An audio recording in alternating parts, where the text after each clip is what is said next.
Have you ever been through something and you don't know what just happened, but you know it was important to go through? This is that journey for me.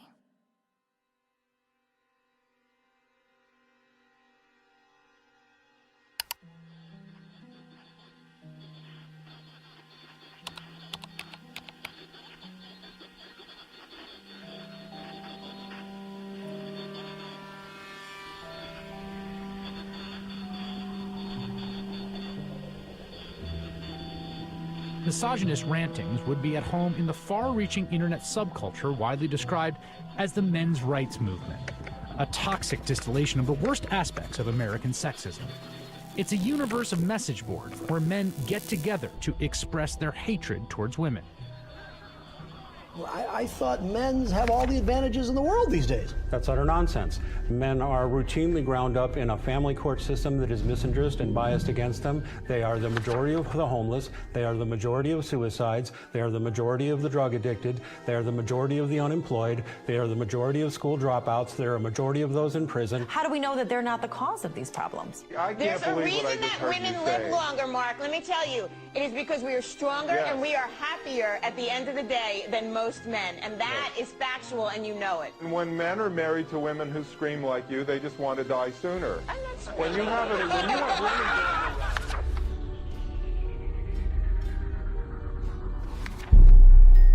A voice for men, an online hub for men's rights activists, and they were founded by a man named Paul Elam. It's a website called A Voice for Men that's run by a man named Paul Elam, which is male spelled backwards, but it is his real name, apparently. It's a gathering of women haters. The Southern Poverty Law Center has classified that group and men's rights groups as hate groups. He wrote a piece declaring the month of October to be Bash a Violent Bitch Month. I mean, literally to grab them by the hair and smack their face against the wall, he wrote.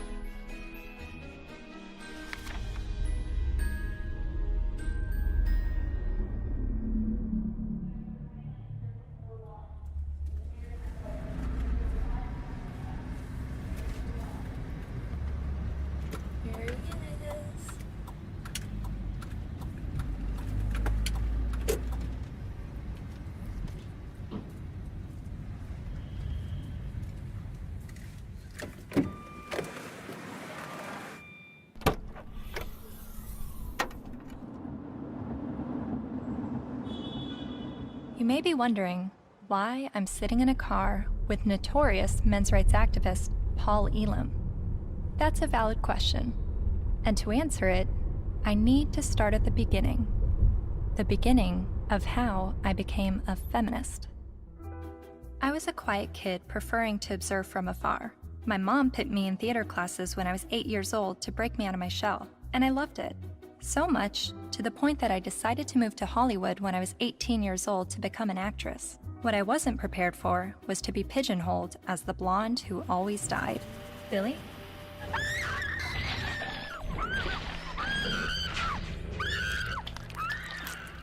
Granted, I had a good scream. But the characters I played weren't alone in feeling objectified. I was commonly harassed on the streets, hit on by married producers, told by photographers to come back when I lost 15 pounds and got a boob job, and a plethora of other uncomfortable experiences, all while still being a teenager. I started to realize my role in the world seemed a little too similar to the unfortunate roles I was auditioning for, and it was not how I saw myself or the person that I wanted to be. So, I quit acting and bought a video camera to tell the stories I wanted to tell. And now, I've been making documentary films since 2008 when I was 21 years old. Most of my work has been about women's issues and sexuality. I've covered a range of topics from the phenomenon of purity balls to reproductive rights, single motherhood, and LGBT rights. After releasing my film in 2012 about marriage equality, I was at a loss of what topic to explore next. And that's when two horrific stories broke the news. 2-star high school football players in Steubenville, Ohio, have been found guilty of raping a West Virginia teenager. The video shows the former Steubenville student callously joking about the incident. That's like rape. It is rape. Bro, they raped her. You know you do it? Bro. They raped her. This is the funniest thing I've ever seen. Outrage across India as a 23-year-old woman, the victim of one of the most horrific rapes India has ever heard of. A 90-minute horror for a 23-year-old medicine student on this bus. Gang raped and beaten. Her friend assaulted and thrown out of the bus. Every day, every woman is facing violence on the streets. I started to research this rape culture.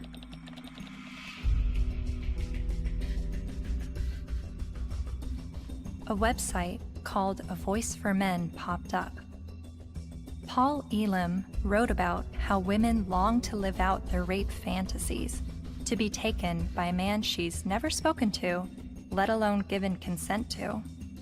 As I read, I was asking myself, is this the rape apologist that I've been hearing about?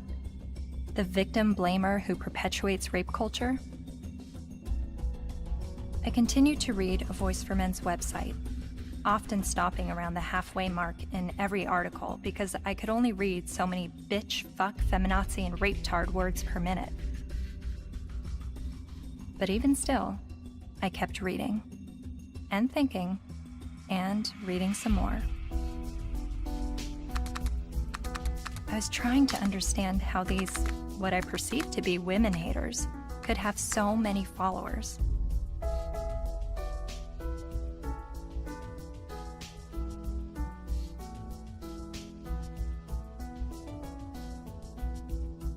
So, I decided to meet these MRAs.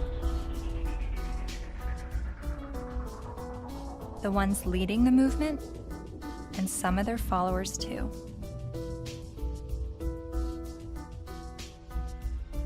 And this begins my journey down the rabbit hole.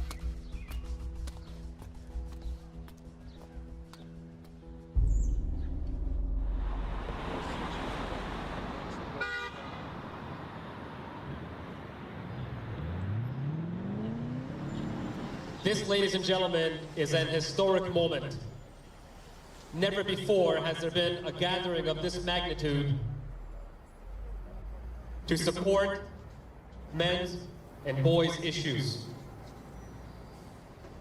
We have got serious problems. I have been working in this area advocating for the rights of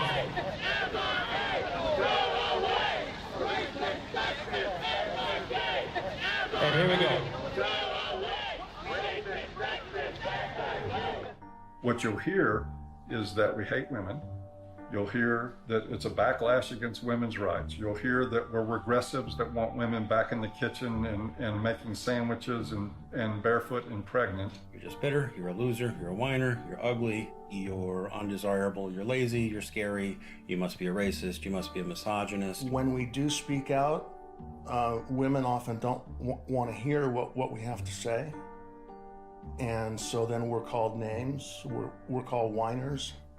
And this is the way people who don't want men to talk about issues try to shut us up. We all know that you guys are a fascist, Nazi friend group of white supremacists. No other way to openly organize other than calling yourselves a men's rights group. We're somehow disempowered because we're white men. Maybe it's just because you're pathetic.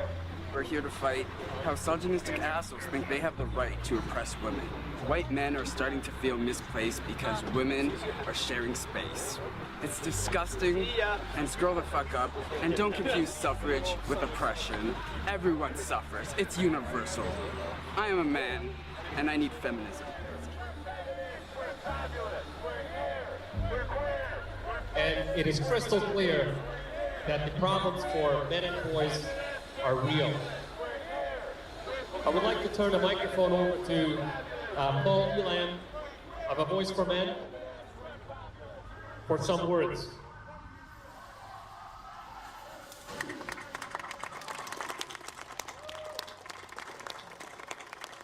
This is a historic day. I've never seen a gathering like this out of concern for the general state of affairs for men and boys in this culture. And as trying to articulate the entire platform of the men's rights movement is kind of like trying to understand a snowdrift one snowflake at a time. It's a very, very complicated matter. Just consider this, that 93% of workplace fatalities are men. 4 of 5 suicides are men.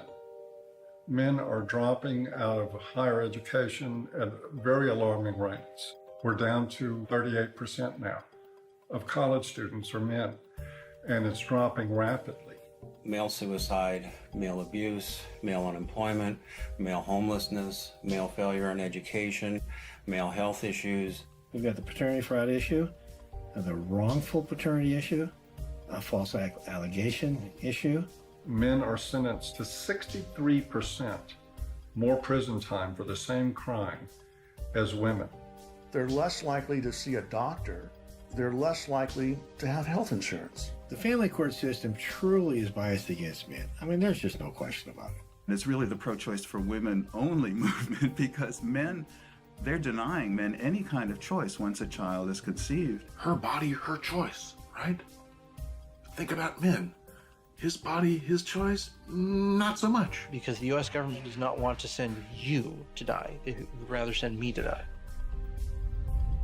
Young men that are failing to launch, they're staying in their homes of origin far past the time that we would normally expect them to individuate and move out and go live their lives.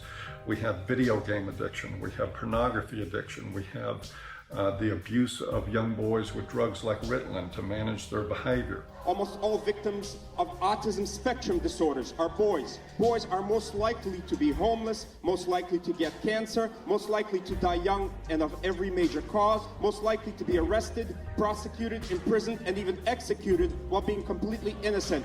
It doesn't matter what their race is, it doesn't matter what their ethnicity is, it doesn't matter what their religious or non-religious views are, it doesn't matter if they're gay or straight.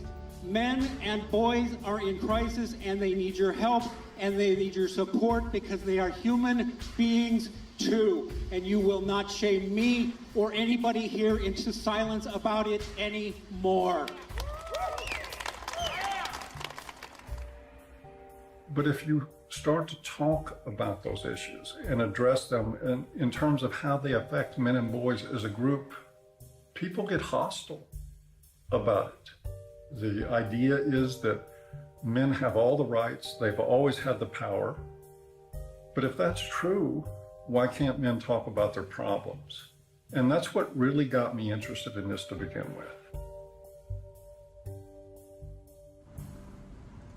Shortly after I began filming men's rights activists, I realized my own views were being challenged. I kept a video diary throughout filming, and I've decided to share some of those diaries with you.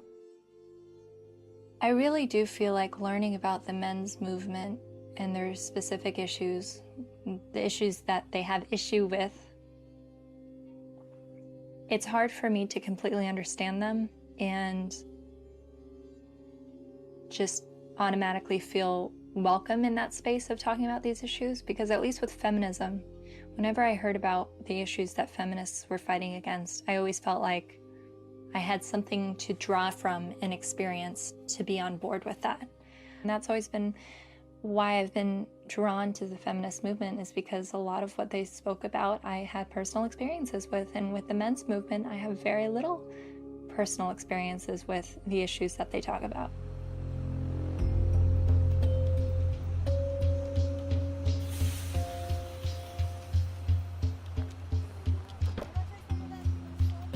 A cab driver who was driving a cab 70 hours a week was not saying, I am earning this money to have power over my wife.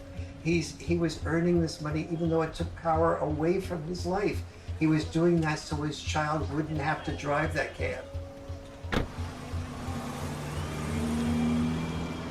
garbage collector does not get up at 3 or 4 in the morning in rain and sleet and snow and get out to do the garbage so he can have more power over his wife.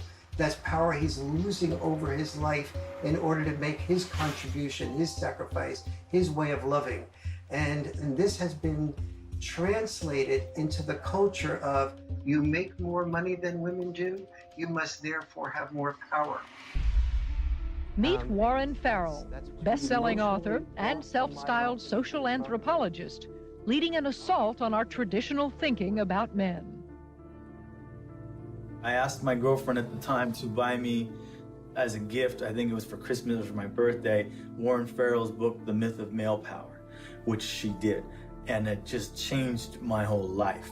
And his premise was, while women are often seen as sex objects, men are often seen as success objects. And this resonated with me. He wrote this book that questioned our notions of power, of who had power and where it was. And it questioned the roles of men, but not the way feminists had always questioned gender roles. Every society that survived based on its ability to train its sons to be disposable.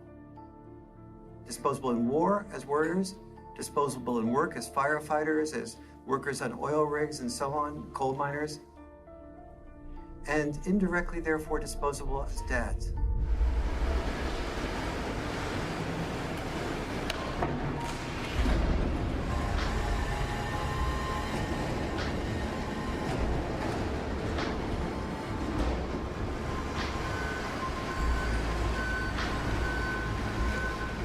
What happens in men's life when they're raised that they're worthless unless they're a provider, that they must work, even if they have to take on extremely dangerous work, they must get this done or they're useless as men?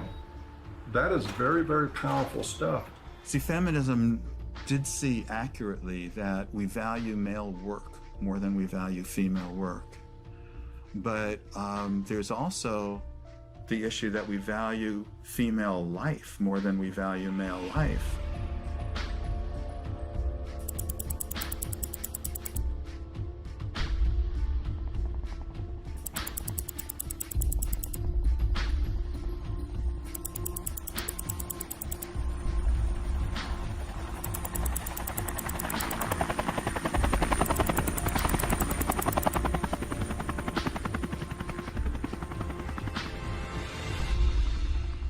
Even when that plane went down in New York City a few years ago, and that, the pilot was a hero for the way he landed it and saved everybody. Word arrived over the citywide fire frequency that a commercial jetliner was in the water with 155 people on board.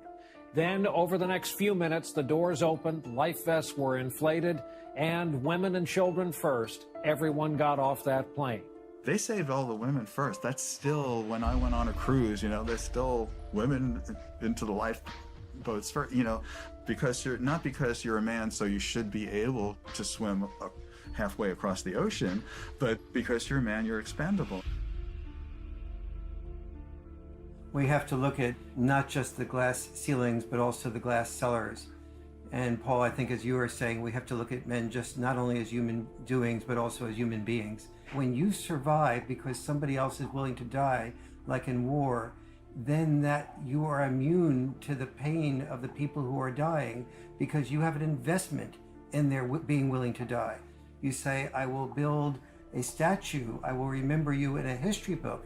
But if you look at that from another perspective, that building of the statue or remembering you in a history book is a bribe to be willing to die so that I can live. But both sexes, in the area where they are rejected, tend to turn what rejects them into an object. So the area where men... I'm watching this lecture that Warren Farrell's giving in the 90s. I see some women in the crowd, and a lot of them have their hands folded, and there is a little bit of uncomfortableness by being a woman in a crowd of people while the speaker's talking about how men are oppressed and women have it so great. It kind of puts you on the defensive as a woman. And understanding that I feel that way makes me wonder, are men having their arms crossed, listening to a feminist speaker talk about how men have all the power and women are oppressed? Are men feeling like, what are you talking about? I don't have power and we have it pretty shitty on this side of the grass too?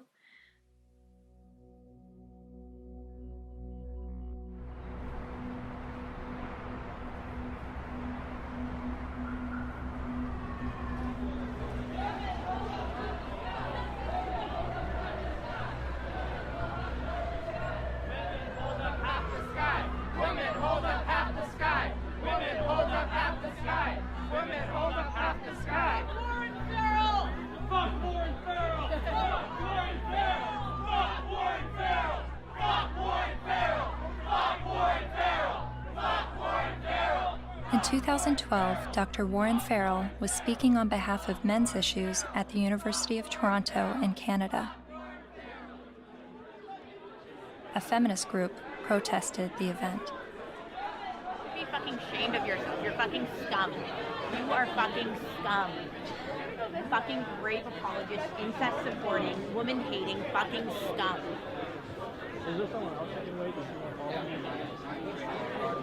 Fucking scum. Yeah, just another. I just want to listen to someone else's opinion. I'm not even on a side here. I just listen to as many people as I can. You know what though? Why would you pay money to fucking support a fucking rape apologist if you weren't fucking one? I'm never going to say anything that was. Well, it's fucking scum. Who do you serve? Who do you protect? Who do you serve? Who do you protect? You're fucking scum. Fuck you. Rage inside of me. All cops are bastards. ACAB. Real fucking scum.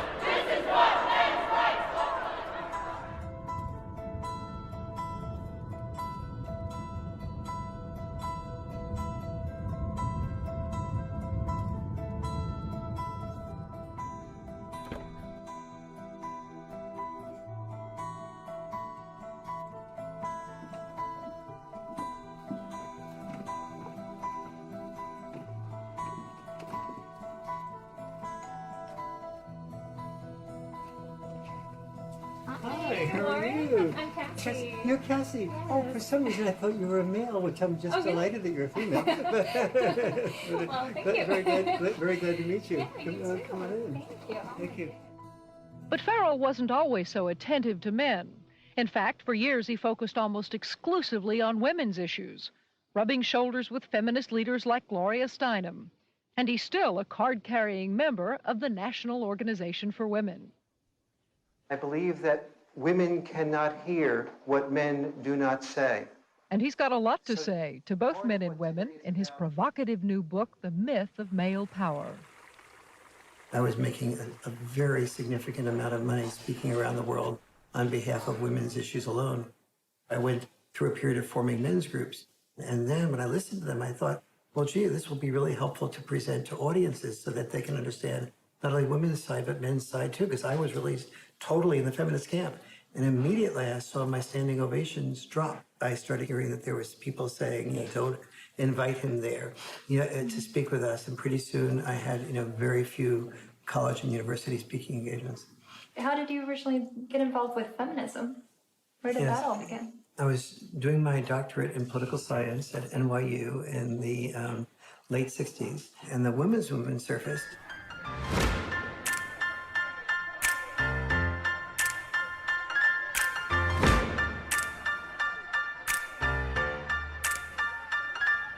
And I started to say, this is the most exciting thing I've ever heard, because I'd heard of civil rights, gay rights, But suddenly, women were saying, I don't want to be confined to just being a homemaker or a secretary.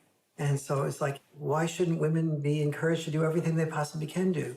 And at that point in time, I saw a lot of women marrying men that they weren't completely in love with, but the man earned a fair amount. And so I thought, that's just a form of prostitution extended over a lifetime. How depressed that must make a woman. And it's not going to be good for a man either. He never knows whether he's loved for who he is or loved for what he has. And he's afraid to give up producing because he's afraid to lose love. And so women who were successful to me appeared to be women who would free men from having to be all, wrapped up in just being the only breadwinner and supporting 1, 2, 3, 4, 5 people, which, it's one thing to support yourself. When you're supporting 5 people, you don't have the freedom to question your boss because you're supporting 5 people. The first issue of feminism was to say, just because I'm a woman, maybe I don't want to spend my life raising children. Don't force me into that role against my will. So they looked at men and said, well, you're not forced to raise children. You don't have any issue. But for men, the traditional sex role was not raising children. For us, the traditional sex role was to be a provider, a protector, and to initiate relationships. Each of us has traditional sex roles. Don't force us to carry out those traditional sex roles. We have the same rules set up for men that they've always lived by, that you need to protect and provide at any cost. But we've changed everything where it concerns women. They now have access to everything men have always had access to education, to work, to whatever they want to do. But they're not the ones driving the semis. And they're not the ones in the coal mines. You don't hear the National Organization for Women complaining that there is just not enough female ditch diggers. It is still men carrying the lion's share for what it takes to operate and maintain this society. And it is still the expectation that if somebody's going to go down with the ship, it's going to be men.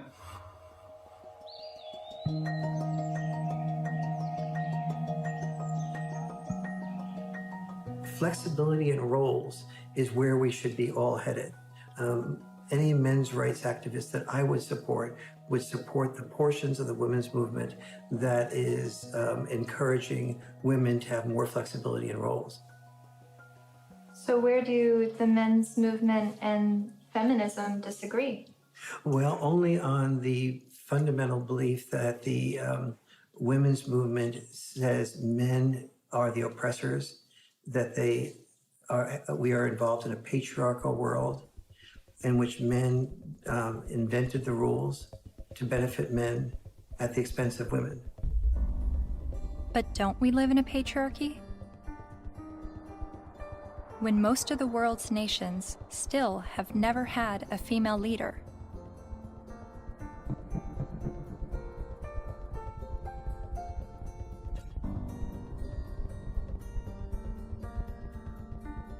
And less than 5% of CEOs of Fortune 500 companies are women. You have to look at this in a larger perspective. Patriarchy is the result of gender roles and not the vice versa. Traditionally, women's power and responsibility has been in the reproductive sphere, while men's power and responsibility was in the productive sphere. You have to reproduce to continue the species, and you have to produce to feed people so that they can reproduce. So, it's like they work together.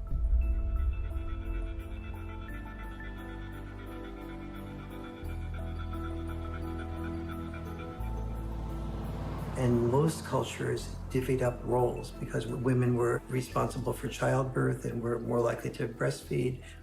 They're not more likely to, they did the breastfeeding. They tended to be involved in the role of raising children. Men tended to be involved in the role of raising money or making a killing of the animals or making a killing on Wall Street. But those were our obligations. So that's why industry was male-dominated and government was male-dominated, because that was our job. And so what we call patriarchy is men giving into the expected roles that they're supposed to give into, and many of those roles are very harmful. Working exceptionally long hours, difficult hours, dangerous jobs, getting killed on the job. Even politics, a lot of people describe as masochism. Imagine what it takes to be a successful politician. Imagine how much of your personal life that you give up, how much you work, how much privacy that you sacrifice, how much freedom in your day-to-day life that goes out the window. There are more men willing to do those things than there are women. We got time for everybody.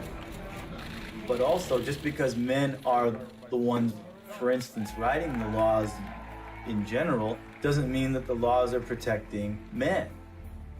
You hear about patriarchy, right? All the evils of the world's from patriarchy, but we're the ones dying. You know, and we die for you guys, you know, to protect our families, our friends. In every society that's ever existed, women have had privilege and protection that men did not.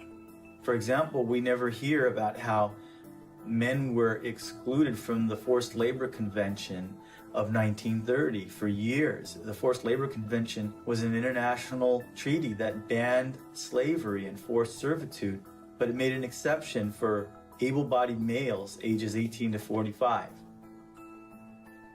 Eventually, they got rid of that, but there was still an exemption for prisoners and military, which is 90% male. Stop pretending that you're oppressed and men are your oppressors.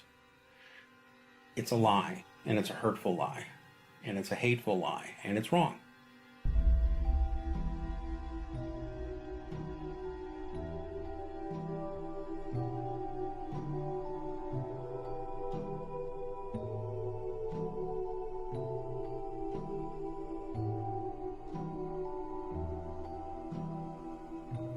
You talk a lot about the red pill in A Voice for Men. What is the red pill?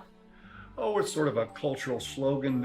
It comes from the movie The Matrix, where the character Neo is given the choice between a red pill and a blue pill.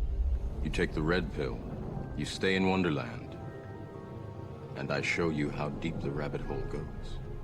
And if he swallows the red pill, the scales will be peeled back from his eyes. He will see everything that he hasn't been able to see. And if he takes the blue pill, he'll just go back to sleep and live in his sort of unaware, semi-comatose state forever and probably be a lot happier. It's a pretty apt analogy. So what is the blue pill in this world? Well, the blue pill is the paradigm that most people live by, that men have all the power, that they've always had all the power, that domestic violence is a problem that's committed by men against women only, that sexual assaults are only committed by men against women, that women don't make the same money for the same work as men. Teach men not to rape. Only men can stop rape. Men commit domestic violence. We need to stop violence against women instead of just stopping violence. That is feminist training. The MRAs say that we live in a blue pill world where women are victims, men are perpetrators, and it's all a lie. And that we're brainwashed to believe this, and that it's not true, and that men are slaves in this world, and women are... I don't think women are necessarily the puppet masters, but I think they're saying that women have the easy way out, and men are, they're given medals and statues and written in the history books to justify them dying and being slaves to work or being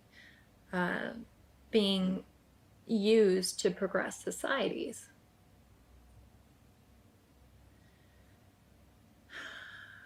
And I've believed for so long that I'm at a disadvantage for being a woman, and that I have to work harder than everyone else, and I have more to overcome, and I have more to prove just because of my gender.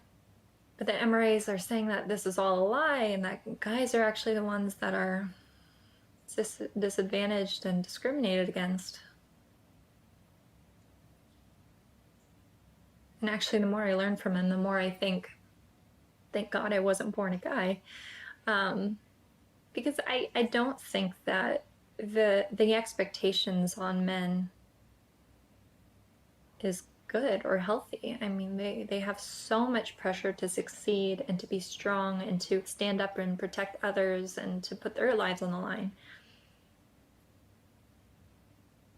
I don't think I would want that responsibility. But, you know, 50 years ago, no, I wouldn't have wanted to be a woman. But now, I mean, maybe just it's right now that the tides are changing and women are have the better deal. Well, no, I don't know.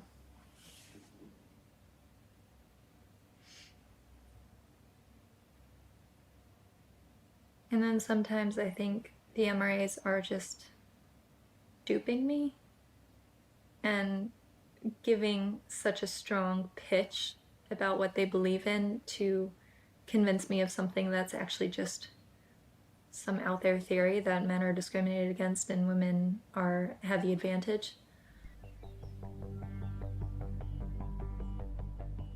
Yes, this is Cassie Jaye.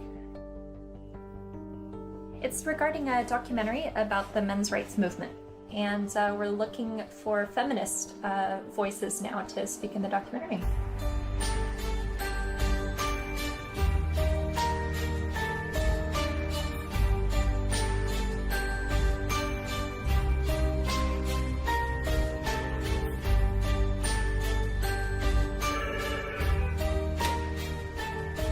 Feminist majority. Yeah, hold on just 1 second.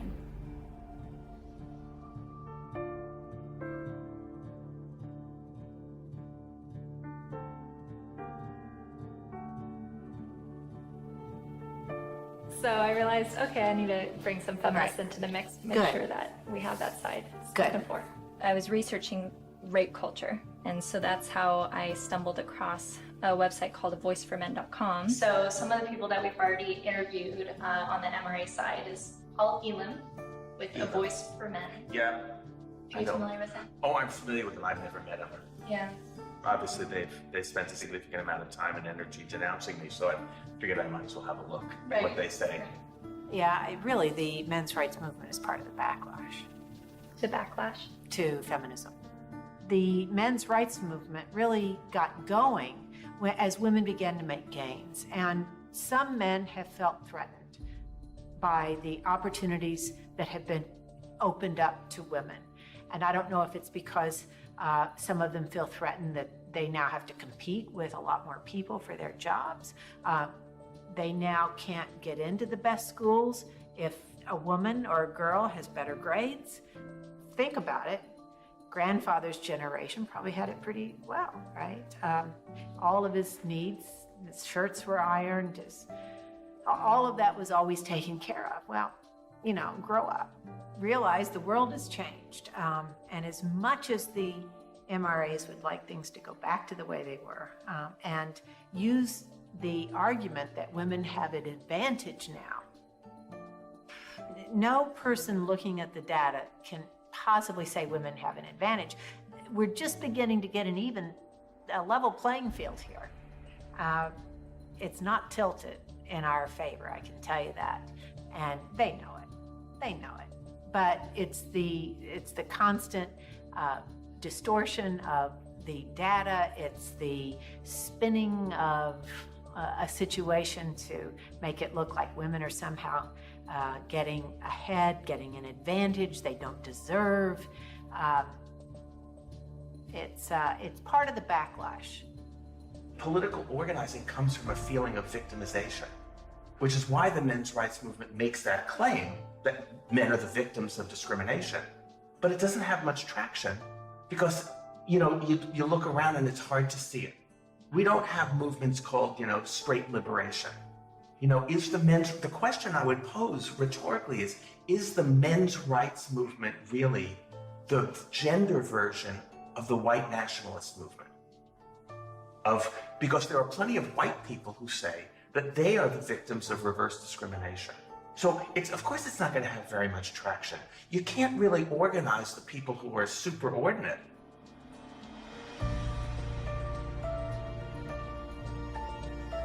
So do you think that men are being discriminated against in any way? Not under the law. Men are not disadvantaged under our laws. Or in the business world, as a class, men are not underrepresented on corporate boards or at the top of the Fortune 1000 companies. In the corporate world, in the business world, in a lot of parts of academia, in the military, in the sports world, still pretty much a male-dominated world, and where a lot of the privileges and power and status accrue to men. Men are advantaged over women, no question. No one can debate that, not with a serious, not in any seriousness.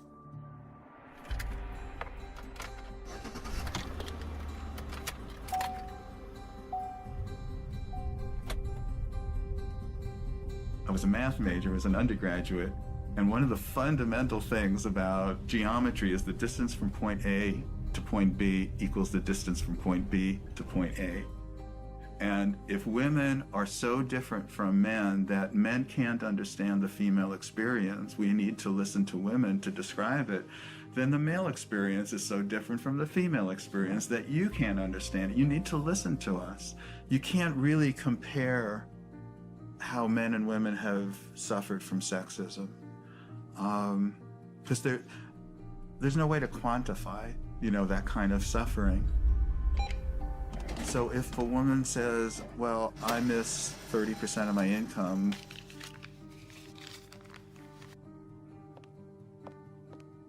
more than you miss 6 years of life, there's no way to quantify that. Or I've lost a job opportunity because I'm a woman. There's no way to say, well, I've suffered more than you because you've lost a kid because you're a man. We can't, but it is serious. And at least if you're denied a job because you're a woman, at least you can go to another company and apply for a job, But you can't, when you lose your kid, you can't say, well, okay, I'll get custody of that kid, I'll try for that one. It's a terrible thing that happens. There was a case, the Serpico case. You might be too young to know the movie Serpico with Al Pacino. It was about a New York City undercover cop. He gets shot at the end of the movie and retires from the police force. And he was a real man, Frank Serpico. A woman after the movie, after this was made, decided she wanted to become a single mother and tricked him into fathering a child. And the court accepted that because she told her friends she was going to trick him, and they testified, and the court said, yes, you were tricked into it, and still awarded her over 90% of his police pension. So everything that he goes through in this movie to including getting shot to earn his pension, she won by sleeping with him one night. My son's mom wanted to have children with me, and I had always refused, saying, you have this anger problem, you need to get counseling. I'm not going to consider having children with you until that's dealt with, because she would lose her temper almost every day and just use any weapon she could, and like a child's the perfect weapon. So I was really definite about that. But she also used to proofread my articles for me. And I wrote an article for Playboy about Serpico. And when she read that, she told her friend she's going to trick me into fathering the child. She doesn't need my permission. And so that's how my son was conceived. Then she said, if you want to see your son, you have to stay in a relationship with me. But if you break up with me, I know all the things that a woman can do to a man. She read all my articles. She saw my talk shows. She said, I know all the things a woman can do to a man, and I'll do them to you. So that's what I had to deal with. Like everything that I had been raising awareness about for the previous 17 years, then she combined into one thing for me to live through. It's really ironic. For the first 5 to 7 years, I guess, we would see each other 4 times a day for exchanges. On average, every single day, I had to deal with some scene. A scene meaning she would just not show up, or she would hold the kid out and then pull him back and hold him out and pull him and just kind of play with me, or she'd let me have the kid and then she'd stand in front of the car so I couldn't move. You stay in Mommy Town tomorrow. You stay in Mommy Town for a couple of days, 2 days, and then you come back to Daddyville. Another time I saw her hold him by the shoulders and say, Daddy is a bad man. Daddy is a very bad man. And so he had to go through this long custody battle, and the decisions that they would make, you would just go, how? There couldn't be any explanation. You know, either they're absolute idiots or it's biased. There's just no other explanation for it. One other thing, his mom is obese and wanted him to be obese for various reasons. One thing is so he would identify more with her side of the family than mine, because we're all thin. Another was so that he would enjoy being with her more, because when he was at my house, he had to get activity, you know, and eat well-balanced meals and get his sleep and stuff. And at her house, they would bake brownies and stay up late and just watch TV. And so where would you, if you're a little kid, you know, where would you enjoy being more? But he self-reported to the mediator how upset he was about being obese, that the worst thing in school was when kids called him fatty, and how he cried. And his physician said that he's really concerned medically.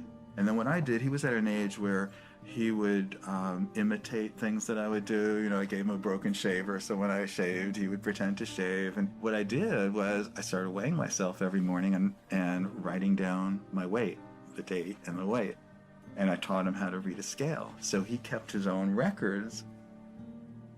So I had 6 months worth of statistics to show consistently that every time he was with his mom for a few days, he'd come back weighing 3 or 4 pounds more, and then he'd lose it while he was with me.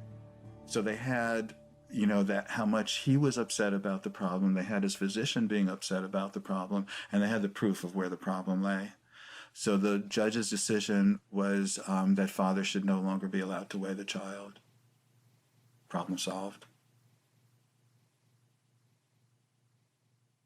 After 14 years, my body gave out. I got sicker than I've ever been. I realized I'm going to die. That's not going to do anybody good. I've got to give up the fight. And so I gave up custody. And so I don't see my son anymore. He hasn't been in my house since. So I did lose him.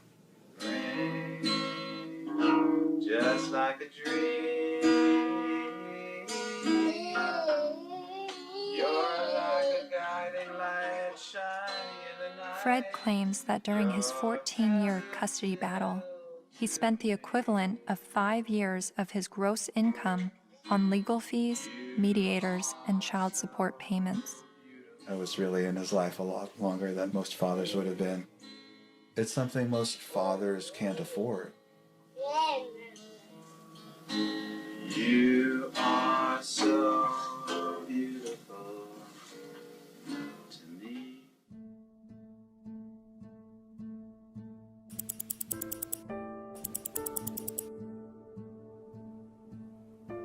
We generally know that fathers don't get as good a deal in family court, and we don't really complain about it until it happens to us. And even then, a lot of men don't.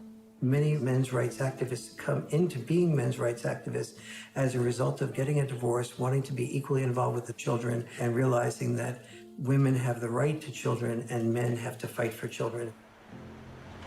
When your family courts run on the supposition that mothers are more fit to be custodial parents and that fathers are more fit to provide a check every month, and to become what we like to call Uncle Daddy, where they visit their children.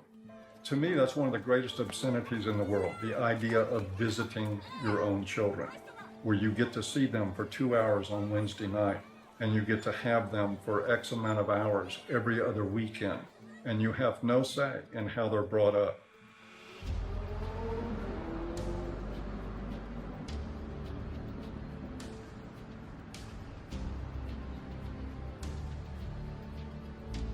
You know, I can't tell you how many men have been in this office, in that chair, in tears because they can't see their kids.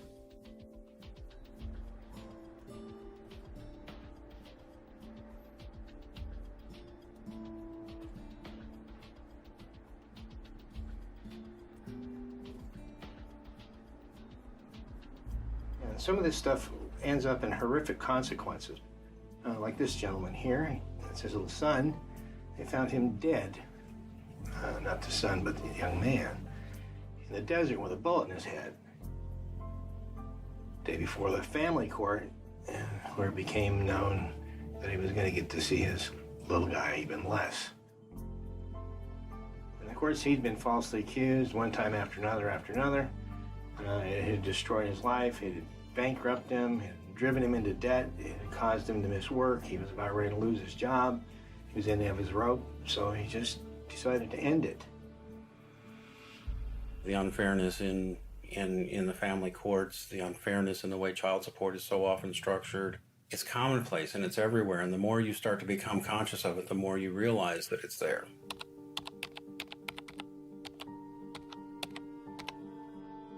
I started to research some fathers' rights issues and came across some harrowing stories. Like this man in South Carolina who found out his only daughter was adopted away by the mother without his knowledge or consent. His daughter was with an adoptive family in California, so he began his fight to get his daughter back. Adoption is for children without families, not children with a willing and capable family. And this man in Colorado who lost his daughter when the mother left the state to give birth in Utah where he wouldn't have legal rights to his child. He fought for 4 years in court and finally won visitation rights. Only visitation. I can't explain the emotion, the happiness. There's this hard fight, what this means to me. And then there's this heartbreaking story. The 20-year-old father never left her side until he was forced to give her to adoptive parents this week after Kaylee's mother decided to put her up for adoption. In order to keep Kaylee, Colby needed to file paternity action, an affidavit, and a commencement notice with Utah's Vital Records a day before the mother signed the adoption papers relinquishing her rights. But in Colby's case, the mother only gave him a few hours' notice of what she was going to do. I would like her back. Men in the men's movement are not upset about having to be fathers. They're upset because they're not allowed to be fathers. That guy blows his head out, blows his brains out. It's a family court? And people don't think there's something wrong with that? And we just open the doors tomorrow for business as usual, and that's okay?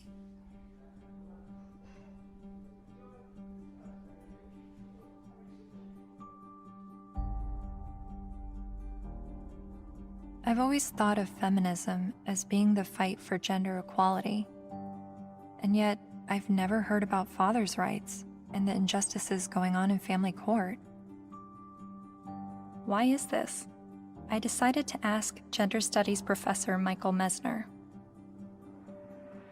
Well, I'll just say I don't think it's, I don't think that a lot of their assumptions are correct to start with. There's no doubt that there have been some men who get just screwed by court decisions and custody cases. But I think when you look at the broader patterns, it's still the case that in intact heterosexual families with kids, women are still doing the vast majority of the housework and childcare, and there's a lot of sort of father absence, lack of participation by fathers, some of whom I think then after divorce happens end up suddenly wanting equality, as fathers when they haven't really been participating equally as fathers before. So to me, it always kind of swings back to the feminist perspective of how we need to push for full equality across the board, including before divorces. And if we have that, then we might expect more symmetry after divorces happening. The more I researched fathers' rights, the more I realized how deep this rabbit hole goes. Not only in the amount of issues, but also in the vast array of perspectives on these issues. I decided to create a flowchart of what I thought fathers' options might be following a surprise pregnancy. I then put a green line for the paths that I thought would be good turnouts for the father, and I put red lines for the paths that seemed to not be good for the father. Then I created a flowchart for women's options, and did the same with green and red lines. And as I stepped back, I saw all the red lines for the women's options if she does not want the child. But something dawned on me. Of every path the biological father could go down, he's at the mercy of the woman's sole discretion. Although women have very difficult choices to make, she at least has the choice. But for biological fathers, they have no say over their parental destiny.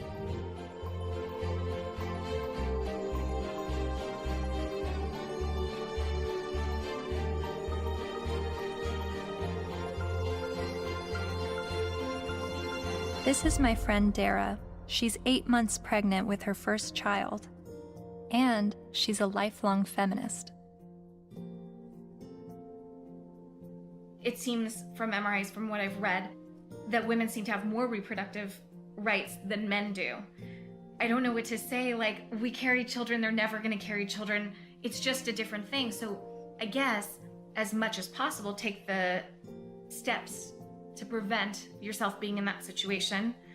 It's just, I don't know what to say. There's no, there's nothing like a woman, you know, women have been blamed for, and still are, for, you know, unwanted pregnancies, choosing to have an abortion, not choosing to have an abortion, choosing to put their child up for adoption, when, you know, the burden lies on a single mother. If the man leaves, there's real, you know, societally, she's lambasted. So there's a lot of things that women deal with in that regard that men don't actually deal with. So I can have compassion for their situation, but I don't know that it's going to change in the way they want it to, because it's biology, you know? So if you're going to be having sex that could result in pregnancy, and you haven't had this conversation with the woman that you're having sex with, you better have it. You better have it fast. That's when the man has the ability to make decisions, either not to engage in sex or to use condoms and to use other forms of contraception. So that's where his role comes in. Once he's impregnated her, she's the one now faced with continuing a pregnancy, faced with the health risks that accompany pregnancy. So his rights have to be exercised early, but once she's pregnant, all decisions must be hers, because ultimately she is the most impacted. There's just no question, and she ultimately has the responsibility for that child.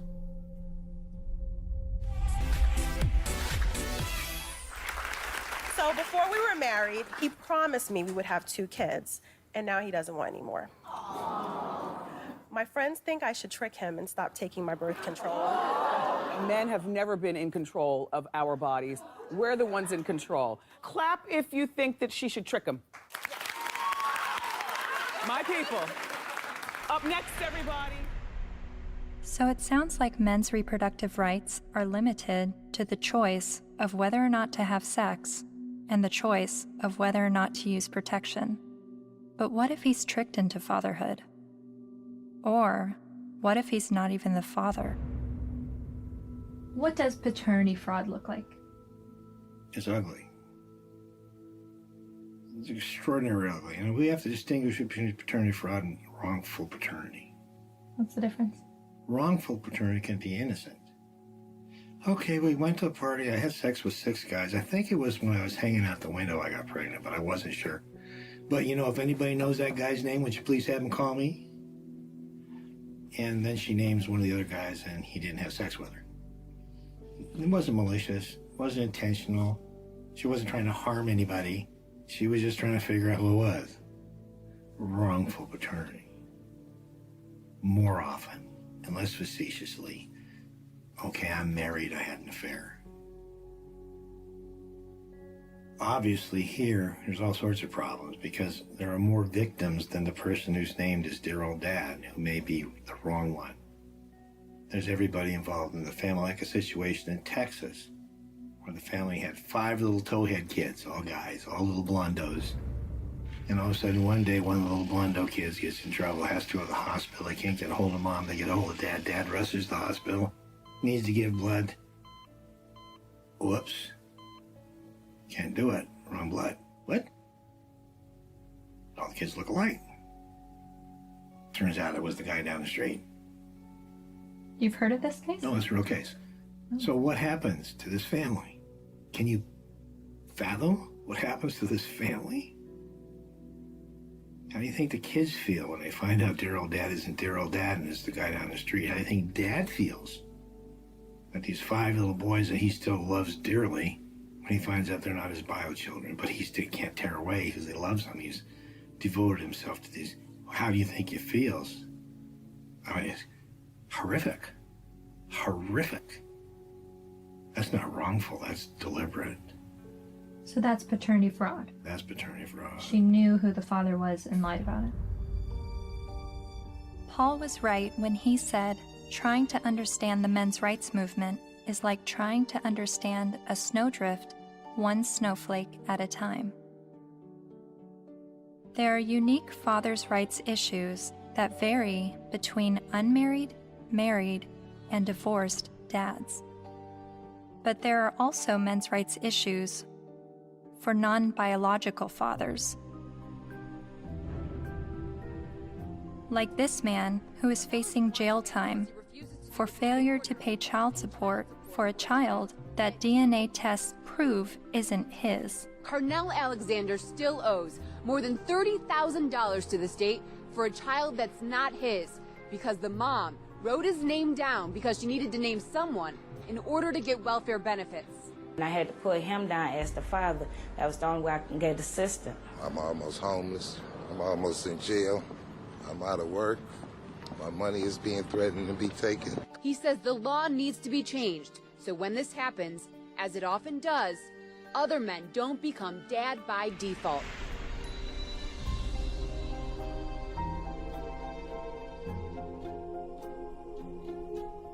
A lot of times people wonder about MRIs, why are you guys so angry? And my answer to that is, why aren't you? How can anybody look at this and not be angered by it? And the only answer to that I've ever been able to come up with is that people aren't angry because they don't see men as human beings.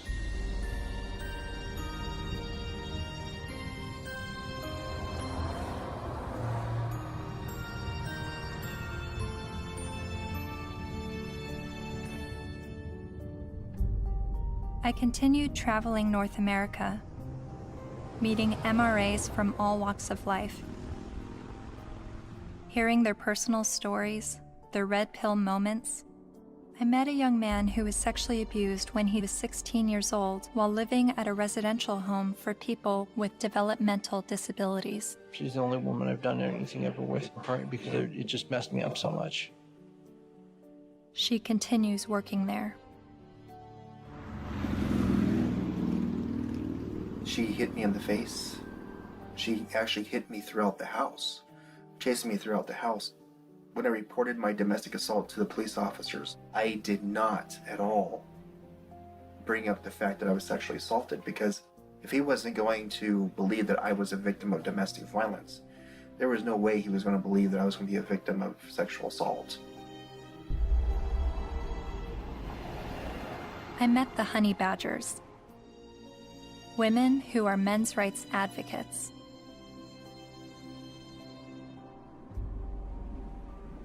And then there was a 15-year-old boy, there's a 35-year-old woman, and then later on she came out of jail and she was able to collect child support from this boy that she raped. Yeah. After getting out of jail. So there's lack of fairness for men in the court systems. When police officers would show up to a domestic violence case, there was often men were just taken away without asking what even happened. It's just presumed that men are the criminals. I was assaulted several times, and I never got any help. I went to the police still bleeding a couple of times. And one police officer said I'll never forget this. He said, if she starts hitting you again, you better get out of there fast, because if she just breaks a fingernail trying to hit you, we'll arrest you. I mean, I can't tell you at this point how many guys I've talked to who are like, yeah, you know, she stabbed me and they put me in jail. Not only are there endless studies that show women are just as violent as men are, when I would talk about it, invariably, men would start coming out of the woodwork with stories. Stories they were afraid to tell, stories that they got laughed at for, stories that they got blamed for. It's hideous. This is not flattering to men, to talk about men's vulnerabilities. No. To talk about the ways that they are not strong and that they are, well, weak. And to be honest about it, it's not flattering. A solution for both genders is that we need to be able to recognize how men are vulnerable, and we need to be able to recognize how women are actors. Because we have a huge blind spot, especially when women do bad things.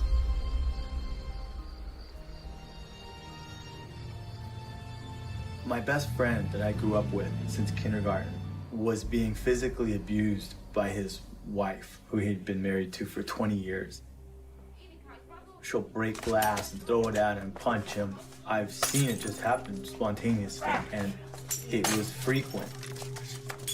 And he's bigger than her, but he didn't want to hit her.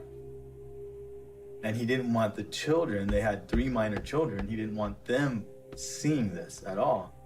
So he would usually just go outside because there would be glass breaking or things being smashed or yelling, and he knew that the neighbors might think it's him. So he would go outside so the neighbors can see what's happening. Eventually I said, look, you need professional help, and so does she, and maybe the kids do too. So I called a bunch of domestic violence shelters. I just looked around online and I called, but every place that I called said, we don't help men. We don't help male men at all. And I started becoming curious about why that was, because I learned that these were state-funded shelters. And I know that men pay at least half of the taxes that fund these shelters if they're state-funded, and I just was wondering why. So basically, there was no place to take him, and it just continued. The problem just kept going.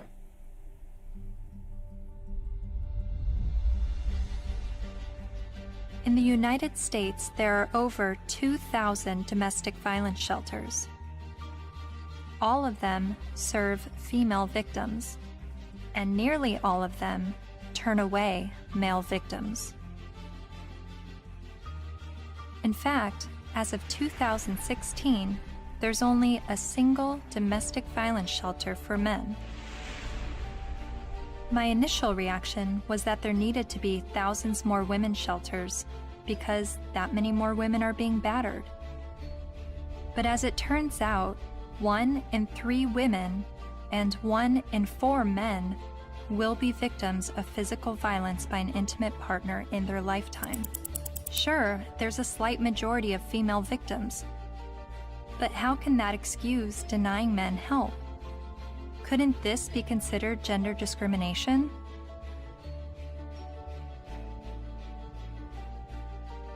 Think of it this way. Roughly 78% of all suicides are men. If suicide prevention services only served men, wouldn't we see the gender discrimination immediately? If there are over 2,000 women's shelters that turn away men, and only 1 shelter for men, obviously the resources don't match the need. How are you involved in the men's rights movement? Well, from the very beginning, when I first opened the Refuge, which was in 1971 in Chiswick in London, almost as soon as I took the women in, I got a house for men. A Voice for Men's editor-at-large, Erin Pizzey, founded the first ever women's shelter in 1971, and she is widely revered in the men's rights community. Because you see, what I knew from the beginning, most domestic violence is consensual. Both are involved. Sometimes one's the perpetrator, the other plays the victim, then it crosses over. It's not as though it's just all men or all women. It's both. And occasionally innocent victims, very innocent. Battered children grow up to batter, that's what I learned. Whether it be a man or a woman. And I now know that if a woman comes in with a history of violence in her own childhood, the chances are she will be probably violent to her children, and she will want to live on this knife edge of crisis and danger. I haven't been allowed to speak, that's the difficulty. Why is that? Because I'm completely barred from all conferences. I'm not allowed to walk up the step of my own refuge. I bought the bloody building. But no, because there's feminists, the woman who runs it is a very heavy feminist. She won't have anything to do with me. What did you say that made them hate you?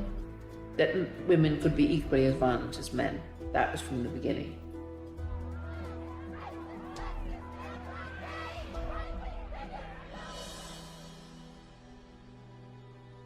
Erin Pizzey says that 62 of the first 100 women to enter her refuge were just as violent as the men they left, and violent towards their children. But there's levels of violence, isn't there? I deny the fact that I'm violent. Well, I'm violent. So am I. You know, I'm very violent. Well, And yet- verbally, and I could quite easily hit somebody. You know, very, very easily. And I've had an argument. But the feminists I've met have an entirely different take on domestic violence.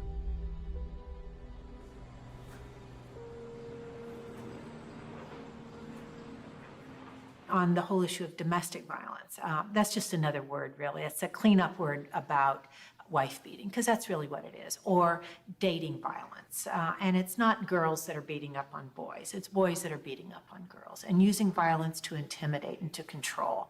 And we have very few what's called domestic violence shelters, which are places that women can leave their home with their children and get a new start, get out of the violence.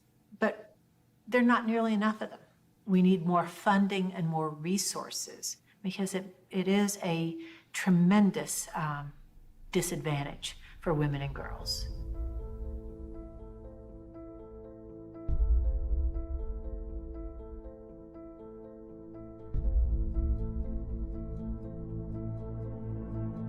In 2014, the CDC released a report revealing that over 5.4 million men and 4.7 million women had been victims of intimate partner physical violence within the previous 12 months. But then why does the media paint domestic violence as a women's issue? The World Health Organization says 1 in 3 women are abused by their partner. 1 in 3 American women experiences domestic violence or stalking at some point in her life. And when it was addressed as a men's issue, the speaker's point was that it's a men's issue because men are the problem. I'm going to share with you a paradigm-shifting perspective on the issues of gender violence. I don't see these as women's issues that some good men help out with. In fact, I'm going to argue that these are men's issues. Why is domestic violence still a big problem in the United States and all over the world? What's going on? Why do so many men abuse physically, emotionally, and verbally and other ways the women and girls and the men and boys that they claim to love? What's going on with men? Let's grant every single empirical case as being true. Yes, it is true. Let's just say, it is not true, but let's just assume that there is gender symmetry in domestic violence, that women hit men as much as men hit women. If I were to say that, I would say, and therefore we need boatloads more funding for domestic violence, to develop shelters and adequate interventions, because there's this hidden epidemic of men who are being beaten up by women. Or I could say, as the men's rights movement do, therefore we shouldn't have these shelters and we shouldn't fund them because the women are all lying. Well, it seems to me that if you really believe in gender symmetry, it's not that you want to, you're not questioning the number of women, you're just saying the number of men is high. You would want to join with women who are anti-violence to say, we have a real problem here.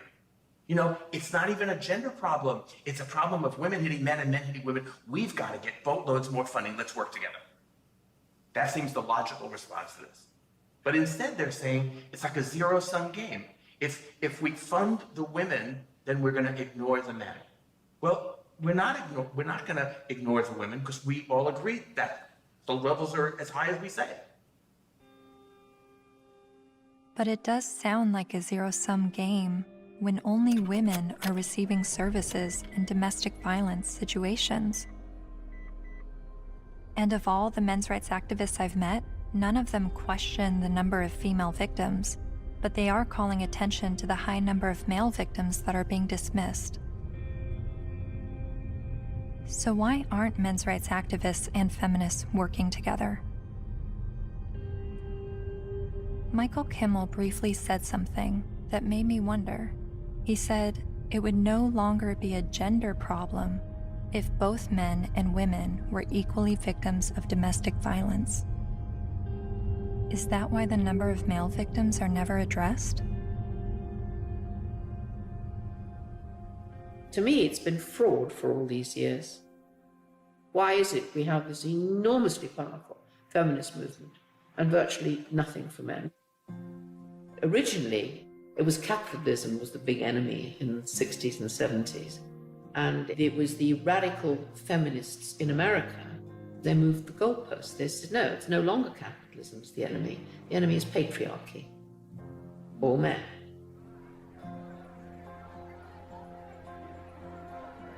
And that's how the women's movement began. And it was enormously successful. The new mood in the refuges was going to be that no men could work in refuges and can't today. They can't sit on the boards. And boys over 9 or possibly 12 can't go into refuges, or you call them shelters. Their mothers have to make other arrangements for them, which I find shocking. And it ring-fenced money. I think that that particular time when the feminist movement were desperate for funding because they'd run out of publicity, and they were desperate for funding, and they needed a just cause. And unfortunately, it fell into their laps. It's an enormous industry. I mean, violence against women, they get something like, well, it's $1 billion and over a year. And an awful lot of that goes on really supposedly rehabilitating men, but essentially punishing them with something that's called the Duluth model. Duluth Power and Control Wheel. You guys know about that? No. I'll give you a copy. In 1977, I think, a bunch of crazy women up in Duluth, Minnesota figured out they had the solution to domestic violence, and it was all about patriarchy and all about men. And it's the Duluth Power and Control Wheel, because men are all about power and control. Of course, not you ladies. You guys, you don't control anything. You have no power. You're just sweet and innocent little things. Okay. So this power and control wheel is divided up in all these things, you know, about who does this and who does that and blah, blah, blah. Of course, it's all men.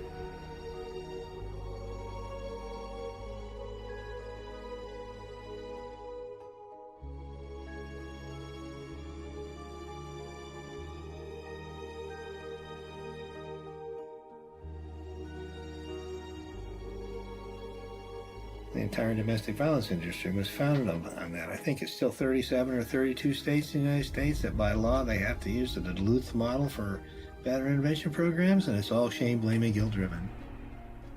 If you're a man and you walk in, you must admit you did it up front or you're in denial. There's no debate, there's no discussion, there's no possibility that you could be falsely accused. The criminal justice system could have made a mistake. None whatsoever. You are in a state of denial, and you will complete that course or you're going to go to jail. You will be re-engineered. It's frightening. Frightening? Yes, that's frightening. I think it's terrifying. Absolutely terrifying. All I had to do, I had a simple choice. I could just say, yes, you're right. Men are the enemy. No problem. But I couldn't. I absolutely couldn't.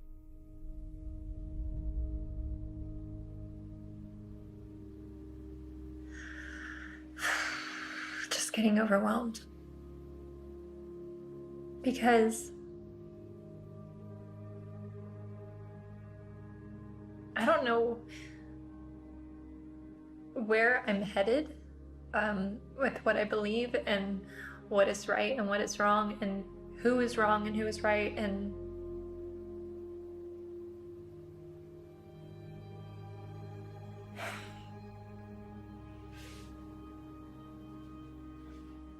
the truth is somewhere in the middle, and that's why I'm feeling frustrated, because I don't know where the truth is, and I don't know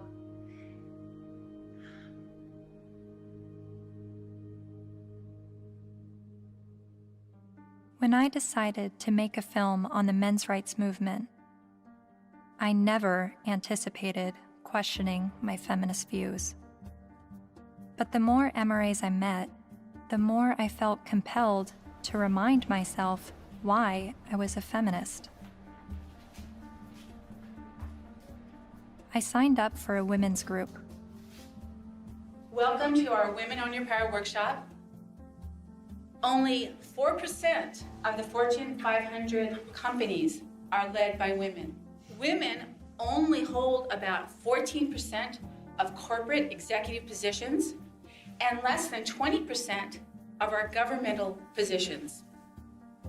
I made video diaries complaining about how I had to change what I wore to walk alone at night, how much time it took me to get ready for work, all the housekeeping that was on my shoulders. In comparison to other gender issues, these videos seem trivial, but I made them nonetheless. I attended women's rights rallies. No to violence. That's what we are here for, to say no more to violence in any forms, especially against women and girls. I repeated women's issues in my head like a broken record. Female genital mutilation, sex trafficking, reproductive rights, maternity leave. And social media helped remind me of women's issues. We have fought for everybody else's equal rights. It's our time to have wage equality once and for all, and equal rights for women in the United States of America. We are struggling for a uniting word, but the good news is that we have a uniting movement. It is called He for She.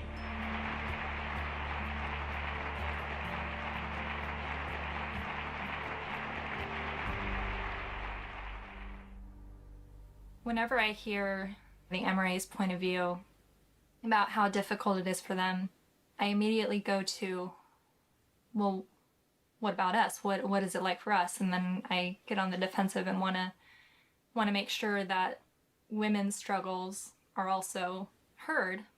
And I don't know if that's necessary, because the MRAs are saying that the feminist perspective is the mainstream perspective. But even when I hear their issues, I still want to speak up for the women, because I feel like, I don't know why I feel like talking about one gender's issues now neglects the other. And I guess that's what MRAs have been dealing with, is always hearing about women's issues and feeling like their issues are neglected. But whenever I hear them talk about men's issues, I feel like I need to stand up for women and say, this is what we're dealing with, an equal opposite.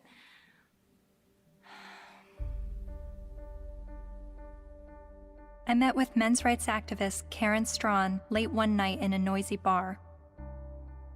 She became well known for her YouTube videos talking about male disposability and other men's rights issues. And she's a honey badger.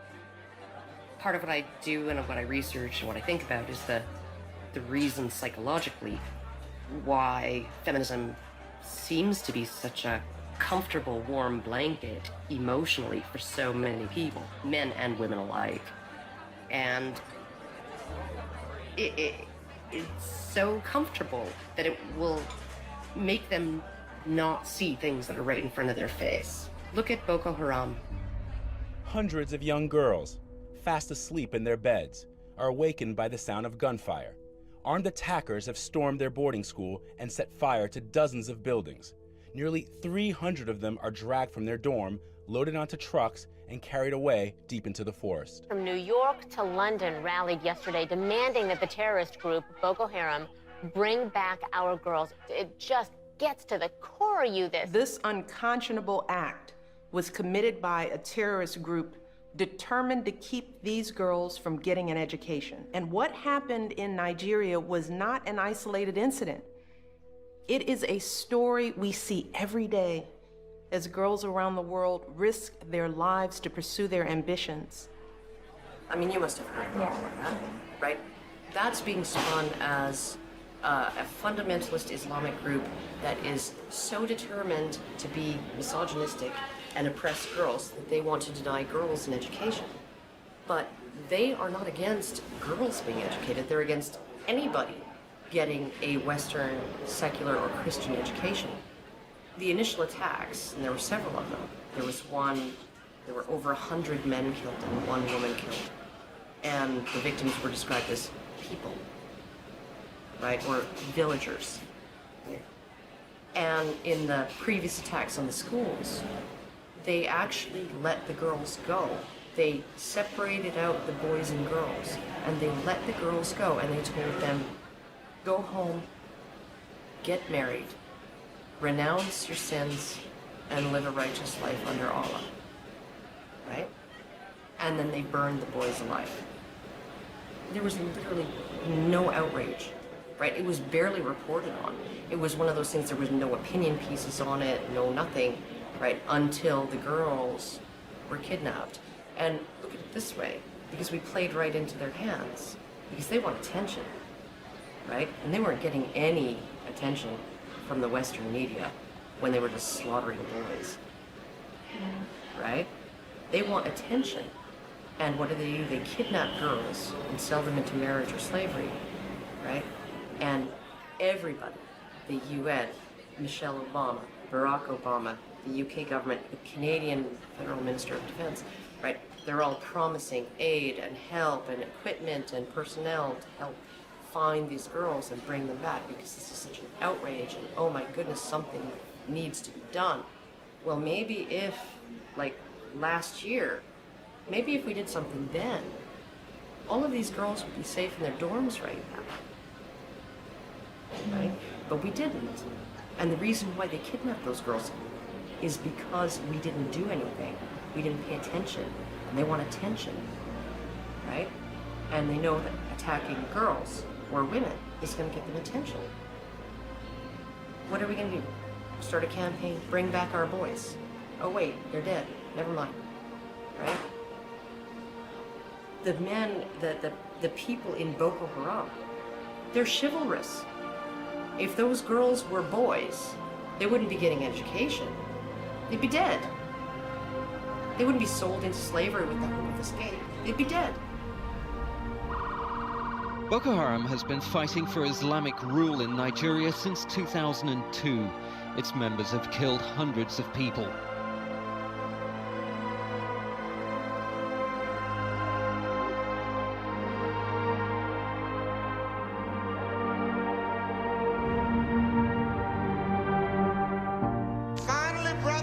At least 69 dead, although some reports put the number at about 150 and scores more injured.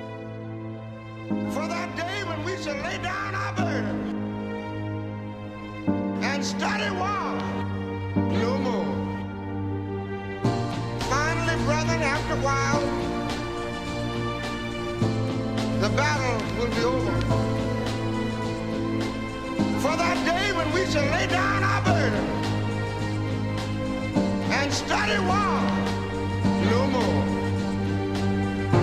Finally, brethren, after a while, the battle will be over. For that day when we shall lay down our burden and study war no more.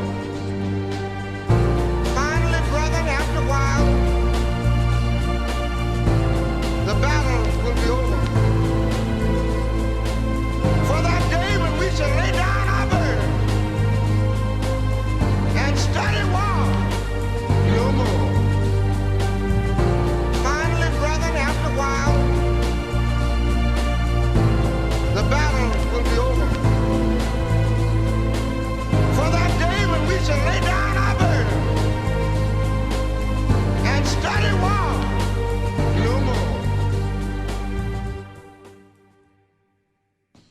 most important things the men's movement is doing is being able to say, men need compassion, and men deserve compassion.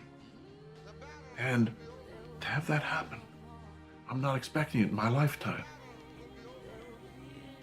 It's an ocean of pain out there.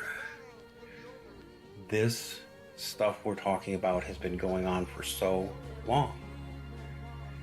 And nobody listens, nobody cares. It's one thing when you look at what happens to women and you feel normal, healthy outrage about it, and that should happen. But when you can look at what's happening in our courts to men, in our medical establishment to men, in our schools to men, and yet we remain so cerebral about all of it. Yes, well, that is certainly something to consider. If it were happening to any other group, we would be having protests from coast to coast. And the fact is that it is happening to men every day, right in front of our eyes, and people will get angry at you if you try to talk about it. That's how deep the prejudice runs. But there have been protests, not with the intention of shining light on men's issues, but rather with the goal of silencing any discussion of men's issues. Like at Ottawa University, when Professor Janice Fiamengo attempted to give a lecture that questioned the feminist narrative.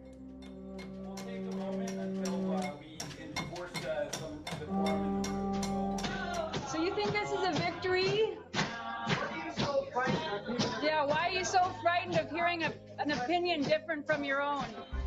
Then there was the first international conference on men's issues in Michigan, where even Ms. Magazine urged its readers to protest the conference in hopes of shutting it down.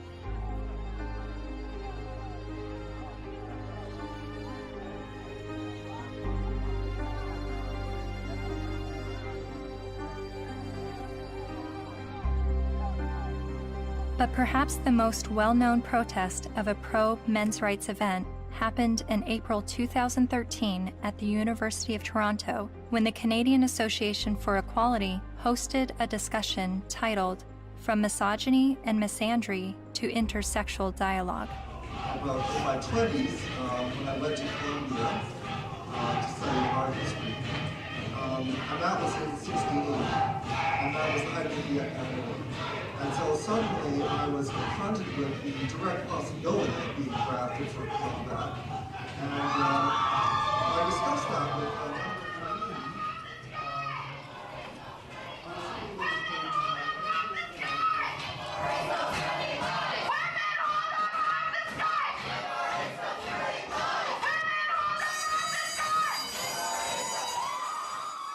a feminist group protesting the event illegally pulled the fire alarm and successfully shut down the event.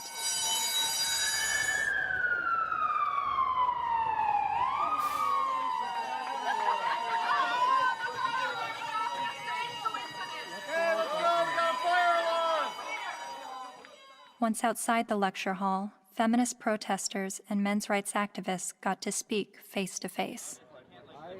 So, number one, shut the fuck up for a second.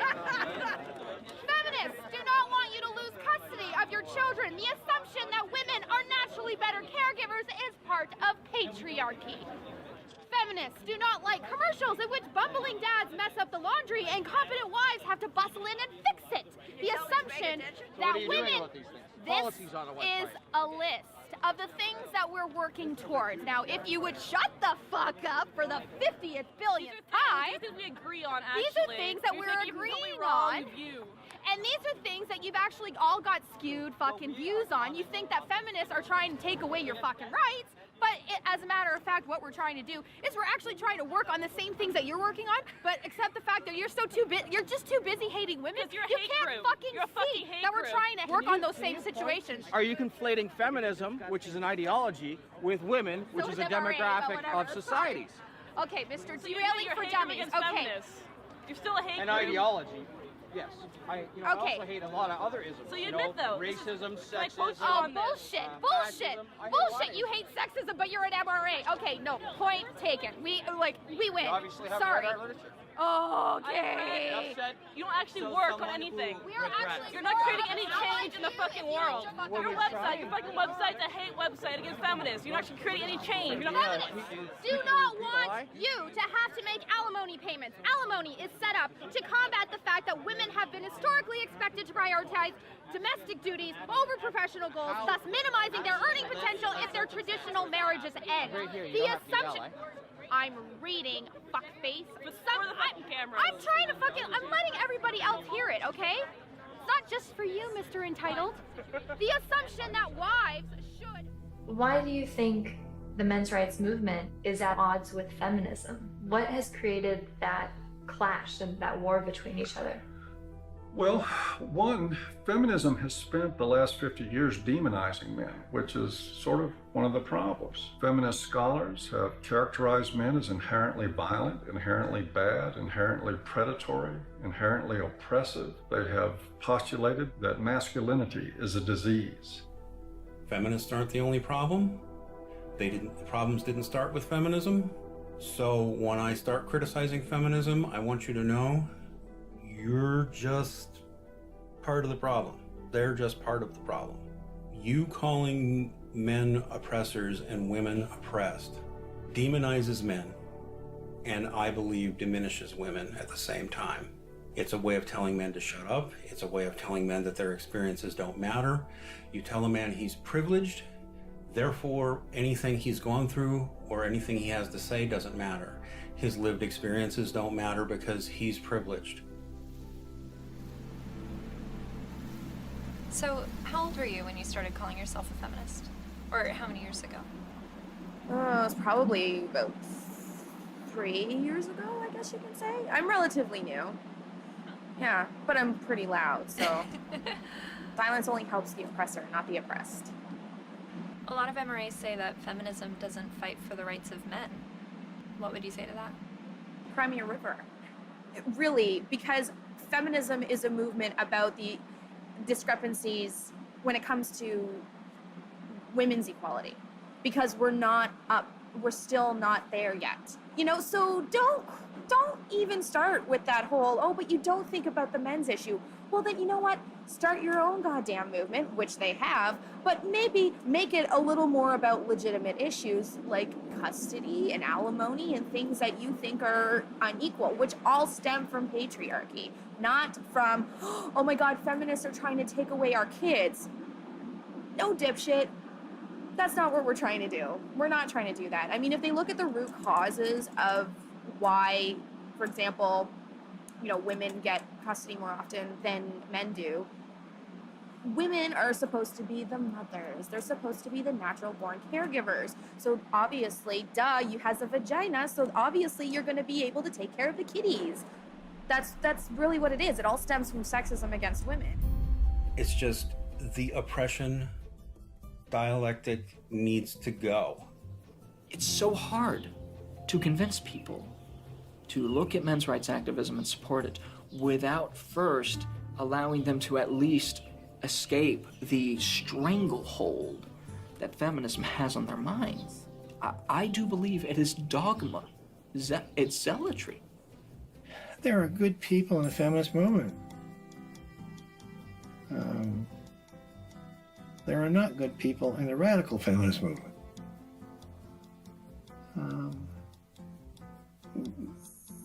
That system is based on hate.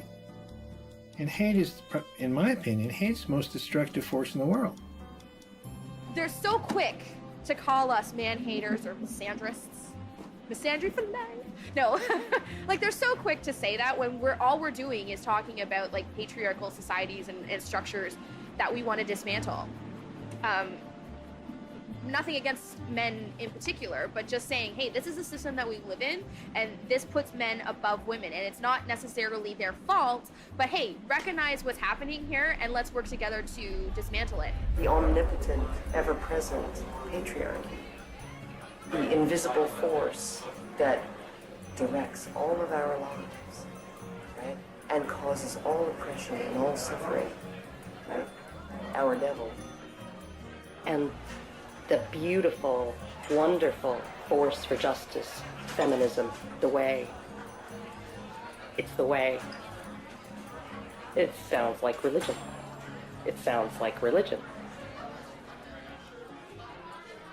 And oh my goodness, for a movement that's only about equality and isn't blaming of men. They name the force for evil after men and the force for justice after women. And this being a movement is very, very, very concerned about the implications of language. So concerned that if you call a firefighter a fireman, it will discourage little girls from aspiring to be firefighters. And sometimes discourage grown women from aspiring to be firefighters, right? By calling them firemen. But we can call the force for all oppression. We can call that essentially men, patriarchy, right? And we can call the force for good and justice women. And that kind of language, that has no implications. We're not blaming men. We just named everything bad after them. They're really angry, and they're angry at women, they're angry at feminist women, but yes, men have gotten a crappy deal.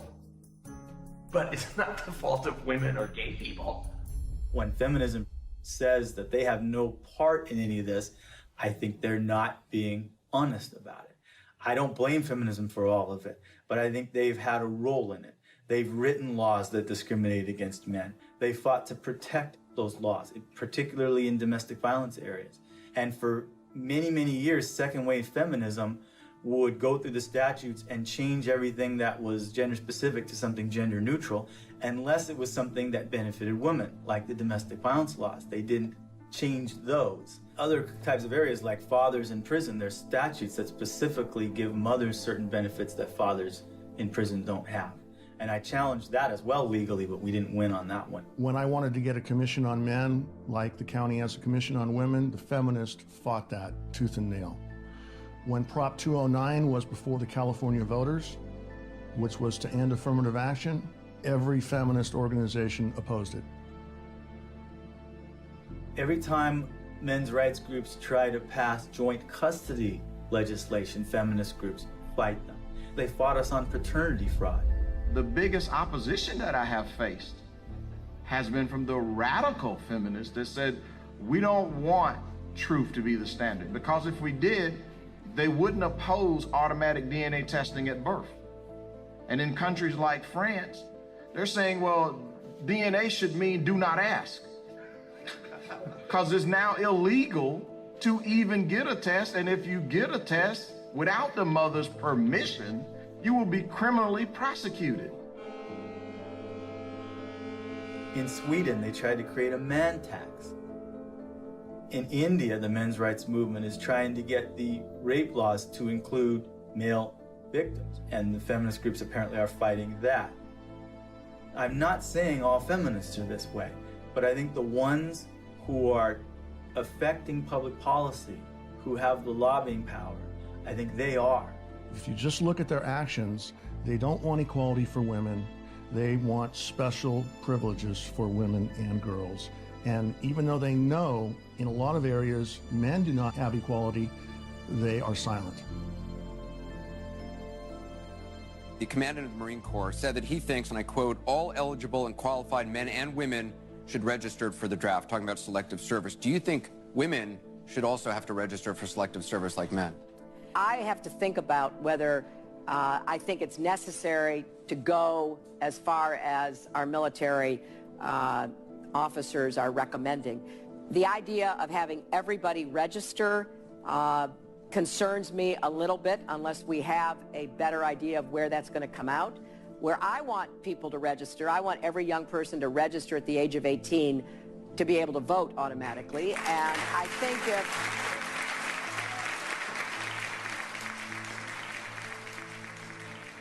What's the motivation? People don't ask, what's the motivation? Do we need a men's rights movement? No, we need common sense. But if there's going to be this women's movement, and this is the movement that's going to do all these things, then maybe we need a counterbalance. They call it men's rights movement or a men's movement. But I hate to see either one of them.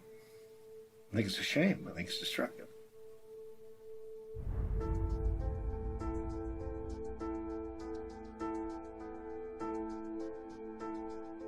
I'm hearing what the men's rights activists are saying, and I'm finding the sources to support what they're saying. Men are just as likely to be victims of intimate partner physical violence. Men have little to no control over their parental destiny, especially when he's tricked into fatherhood or he's raising a child that he later finds out isn't his. The sentencing disparity between men and women is 6 times larger than the sentencing disparity between blacks and whites. So while a black man may be sentenced to 10% more prison time for the same crime as a white man, a man is sentenced to over 60% more prison time than a woman arrested for the same crime. Boys are falling behind in education. They are enrolling at lower rates and earning less college degrees. And while not all MRAs agree on the issue of infant male circumcision, most MRAs do believe it is a human rights violation. I spent months learning about infant male circumcision, but it only took me watching a 5-minute medical training video to convince me this is a barbaric practice that needs to stop. Okay, so first thing, make sure he's well restrained to the foreskin, okay? And we repeat the process with just one end and clamp. Anything that gets clamped gets cut. All that was left, a partial penis and his tiny testicles. Rhodes says Ashton urinates through a hole in his penis.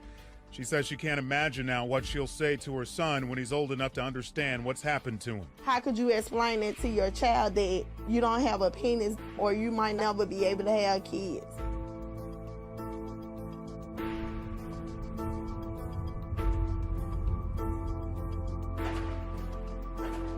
Yes, men are the majority of workplace deaths and injuries, war deaths, suicides. They have a shorter life expectancy. Warren Farrell makes the argument that prostate cancer and breast cancer mortality rates are similar, but funding disproportionately supports breast cancer research and awareness over prostate cancer. The red pill is about looking at these issues in an honest way, even when it's uncomfortable. And these things are uncomfortable, but without the willingness to set aside the programming and to set aside the false beliefs about what power is and what women are and who women are. Part of what we do is a pretty serious critique of both sexes. It's brutal. But critiquing the sexes is a real valuable thing. Feminists don't want you to do it, though, unless you're portraying women as victim and men as perpetrator. The red pill is about understanding that men and women, like everything else in life, it's a mixed bag. You've got victims and perpetrators on both sides of the fence. And that's all. It's real simple. It's just not easy.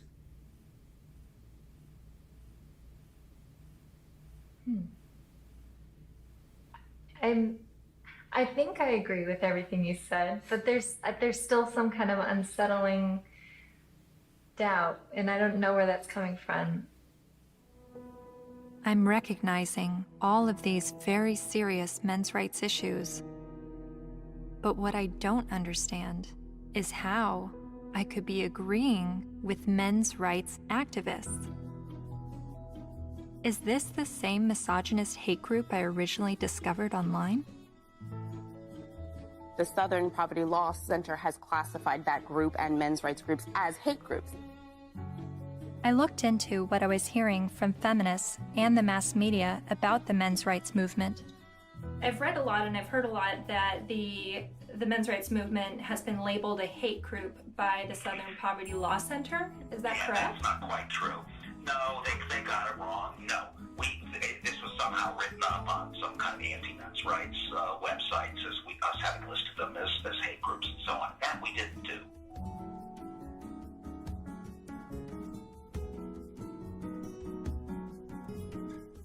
He wrote a piece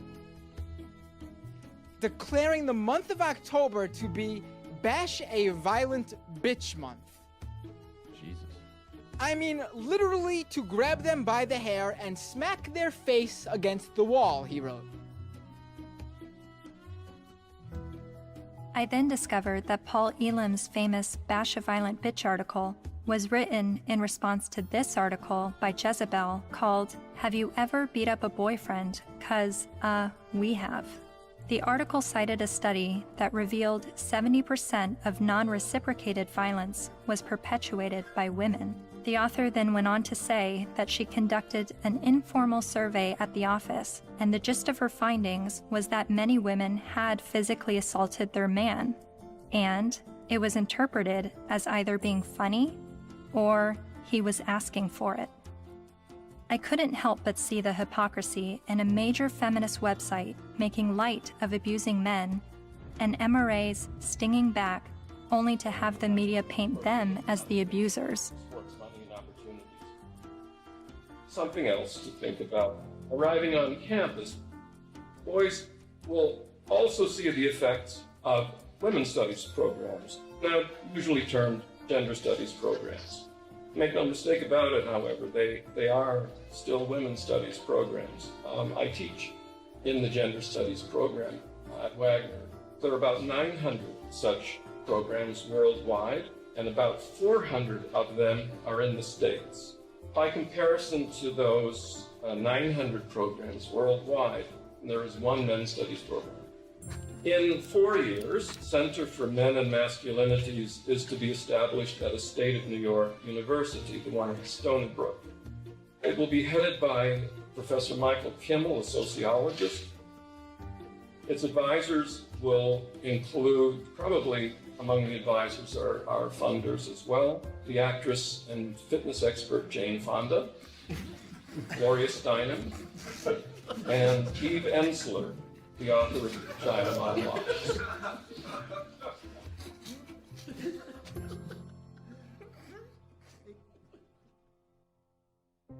After my year of filming men's rights activists and feminists, my descent into the rabbit hole was not slowing down.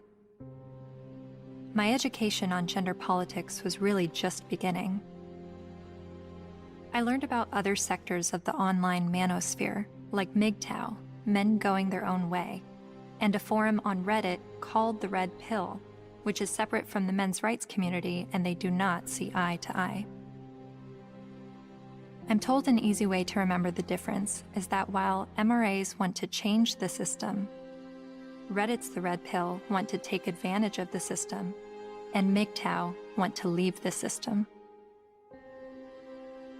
There are so many perspectives on gender, and I believe they are all worthy of listening to. However, the conversation is being silenced. For a society to accept anything said on behalf of women's rights, and then to shame any dialogue about men's rights and call it hate speech is precisely the problem. I don't know where I'm headed, but I know what I left behind. I no longer call myself a feminist.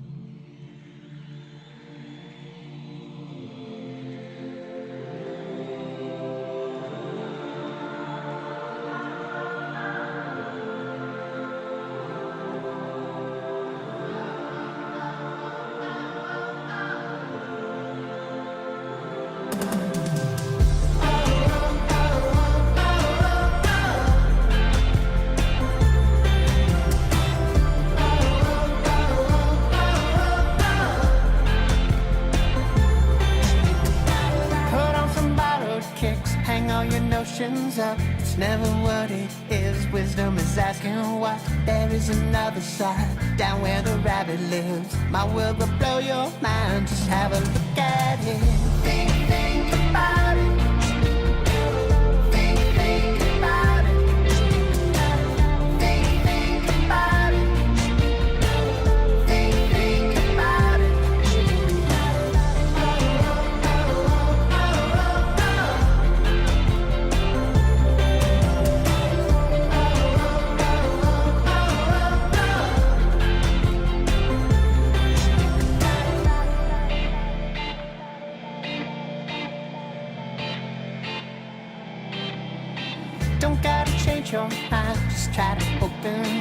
I'll let you use my eyes, see what I'm dealing with. People with different stories, divided by different categories and reasons why. The smart speak, the wise they listen.